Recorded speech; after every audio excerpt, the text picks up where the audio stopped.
And sometimes things are specialized that way, and that's okay, because it's trying to make the best use out of the kits.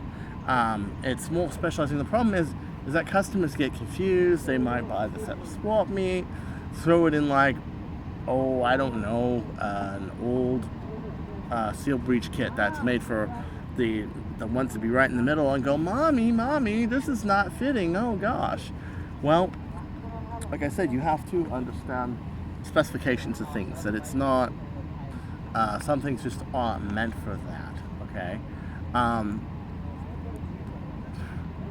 But the ones I've seen that are most common with the Alpha kit, usage of the wrong spring, misplacement or misuse of the rings, lack of lubrication or using a really bad lubricant. Okay. And when you mail me, if you mail me, please do not just say doesn't fire. Doesn't fire doesn't tell me that much. Doesn't fire. Oh my God, you can have 50 reasons why it doesn't fire. What is it doing? Is the dart getting stuck in the barrel? One guy I talked to last week, the dart was getting stuck in the barrel. And he said doesn't fire because he's Chinese and he's writing in Chinese. And you know what? I actually got to talk to him. I worked out the problem. He was using darts with too fat of diameter foam. And, I got to talking to him. He was a really nice guy. Really nice guy. We talked for about an hour online. It was not support either. We're just meeting each other, saying hello, talking about the community. It was really cool. But saying doesn't fire doesn't tell me anything. Is it doesn't fire the barrel, doesn't catch, doesn't engage, doesn't feed? Is it not feeding into the breech? There's so many things it could be. Is it that it catches, but once you pull the trigger, you can't release the trigger catch? See? That's a different thing. Now, we are doing an FAQ. I have been working on it. I'm going to work on it a little more this week too. And it's going to denote things that will be really, really helpful. But the main thing is, with this kit and with any other jet product, just stay close to the page. Stay close to our media. Watch the media, stuff like that. We're not trying to make money on videos or anything like that. We're trying to be helpful and supportive. So if you, even after that, if you still don't get it, you want to PM me, cool, I'll talk to you. I love helping people out. I love this community. I do this pretty much a lot of times out of my own time and my own, even like today I had to help somebody out, and I was around Marina Bay, and it was a simple little problem actually. One of the rings were tucked out of the plunger head. Also, when you put in the rings, make sure that the rings do not push out of the plunger cup, that it does not fold out when you put it in. Make sure that's all the way in. And what you do is you put it at an angle, and any part that tucks out, you just push in with your fingernail, and you push it into the plunger tube. Same thing with the plunger head. But it's a little harder because your plunger head is black and your O-ring's black. So what you have to do is you have to make sure that O-ring doesn't just fold up. A lot of people I've noticed that have the really low velocity claims. I'm talking people that are putting 8 kilograms in when they're getting and they're only getting 120, 110, really low speeds, okay?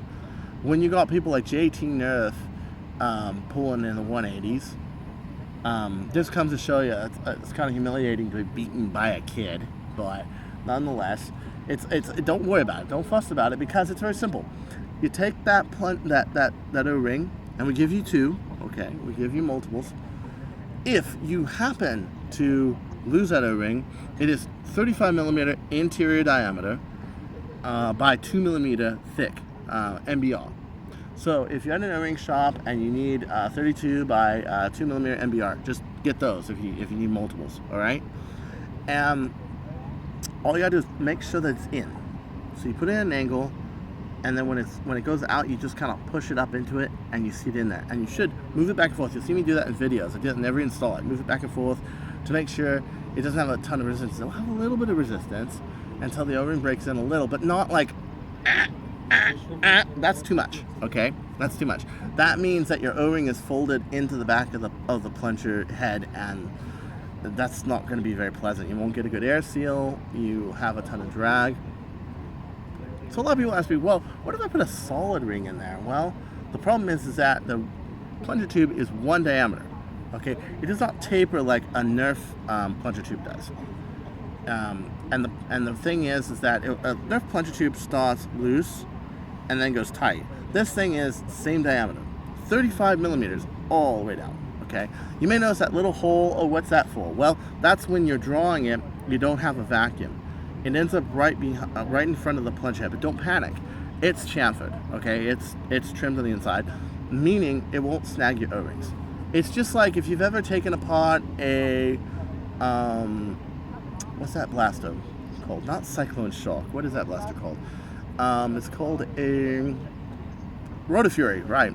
If you draw it, you'll see this little rectangular hole that keeps it from vacuum feeding, and that is because you have a turret with a foam pad and it draws back.